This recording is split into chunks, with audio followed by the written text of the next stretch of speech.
eliminating Tommy Rees from the head coaching running. He's done, and it's being exposed. It's being exposed that he was in on the Kevin Stefanski sabotaging.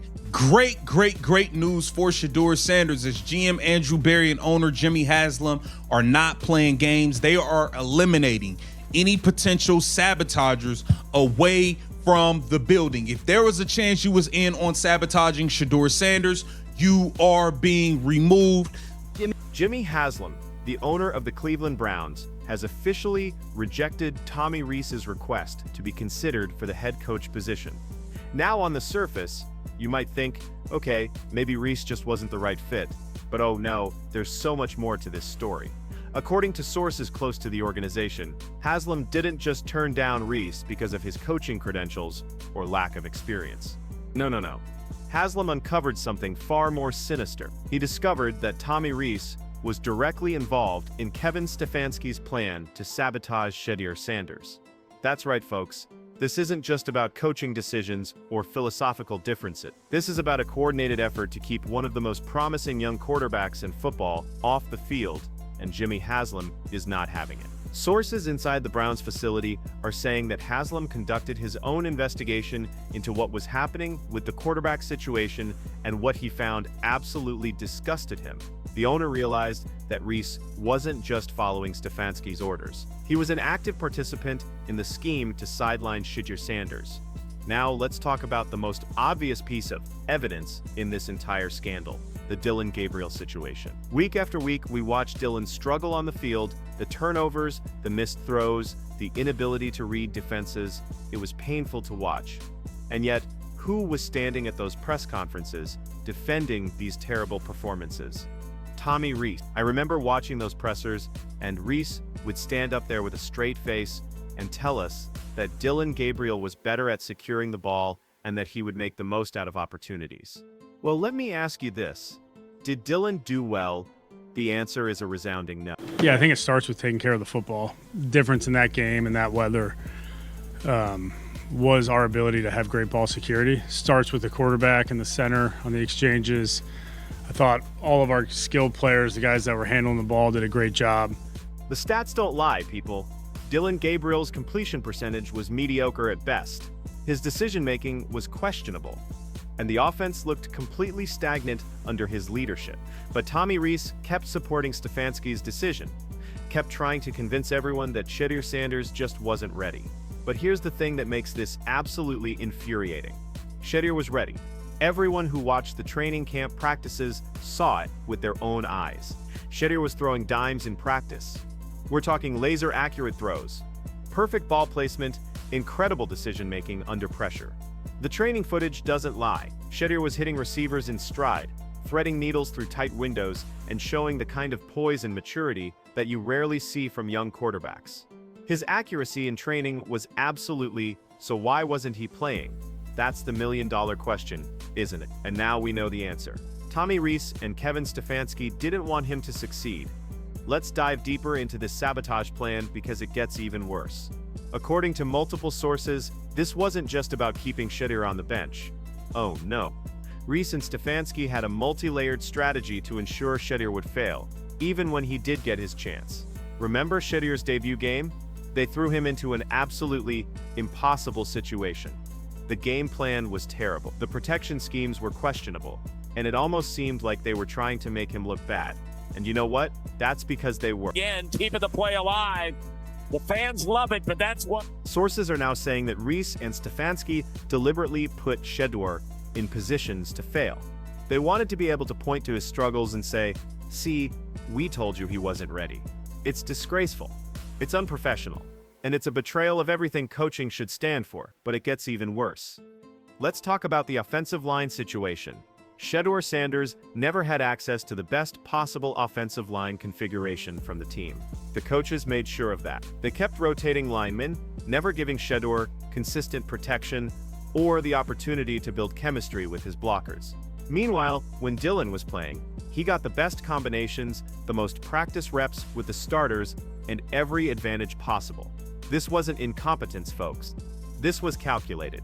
This was a deliberate effort to handicap Shedeur Sanders. and prevent him from showing what he could really do.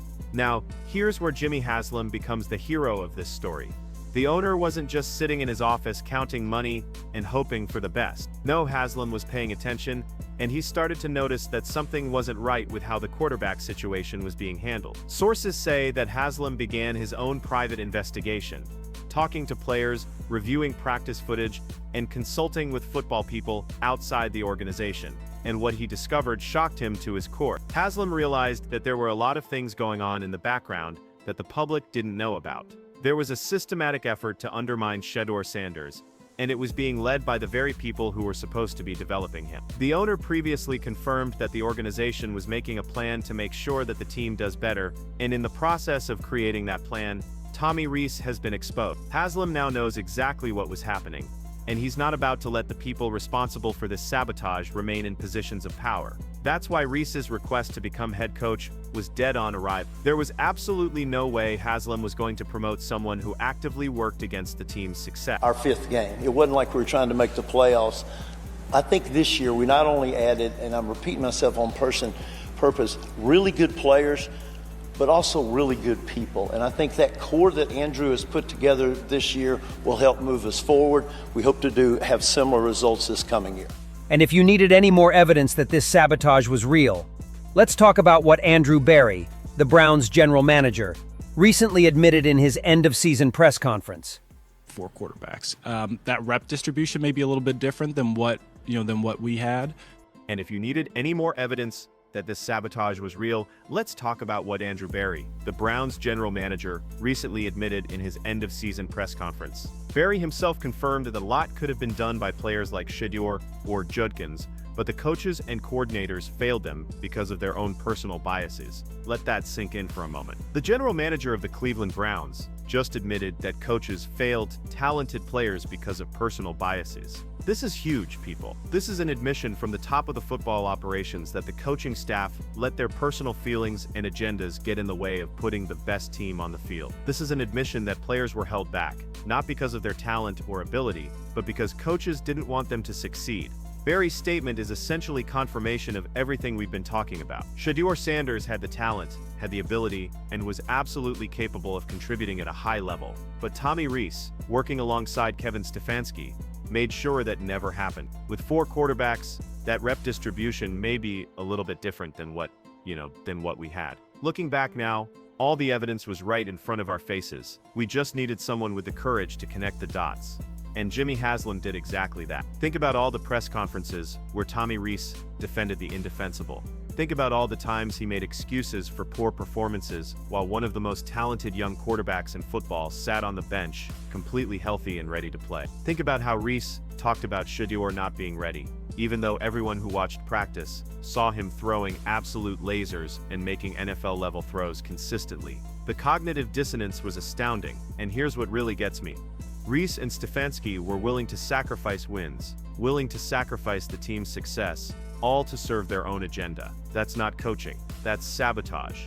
Plain and simple. They were more concerned with being right about their quarterback evaluation than they were about winning football games. They were more interested in protecting their egos than in putting the best players on the field. And now, thanks to Jimmy Haslam's willingness to investigate and take action, the truth is finally coming to light. The sabotage plan has been exposed, Tommy Rees has been denied the promotion he was seeking, and the Browns can finally move forward with people who actually have the team's best interests at heart. So here we are, folks. The Cleveland Browns are at a crossroads, but at least now they're moving forward with honesty and transparency, thanks to Jimmy Haslam's leadership.